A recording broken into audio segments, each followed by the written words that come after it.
പശ്ചിമേഷ്യയിൽ യു.എസ്. വ്യോമസേനയുടെ നേതൃത്വത്തിൽ വൻതോതിലുള്ള സൈനികാഭ്യാസങ്ങൾ പ്രഖ്യാപിച്ച് ഇരിക്കുകയാണ് പ്രസിഡന്റ് ഡൊണാൾഡ് ട്രംപ്. ഇറാനുമായി വർദ്ധിച്ചുവരുന്ന പിരിമുറുക്കത്തിനിടയിൽ പുതിയ പ്രസ്താവനകളുമായി രംഗത്തെത്തുന്നു യു.എസ്. നാവികസേനയുടെ USS എബ്രഹാം ലിങ്കന് പിന്നാലെ USS ആർമാഡ ഇറാനിലേക്ക് നീങ്ങുന്നു എന്നാണ് ട്രംപ് അറിയിച്ചിരിക്കുന്നത്.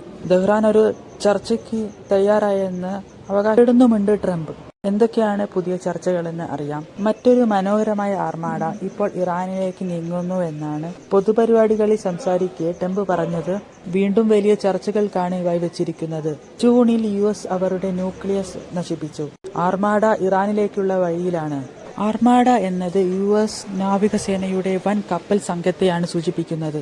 ഇറാൻ ഒരു ഡീലിന് ആഗ്രഹിക്കുന്നുവെന്നാണ് ട്രംപിന്റെ അവകാശവാദം. അവർ നിരവധി തവണ വിളിച്ചെന്ന് ഒരു കരാറിലെത്താൻ ആഗ്രഹിക്കുന്നു എന്നാണ് അദ്ദേഹം മാക്സിമക്സിനോട് പറഞ്ഞത്.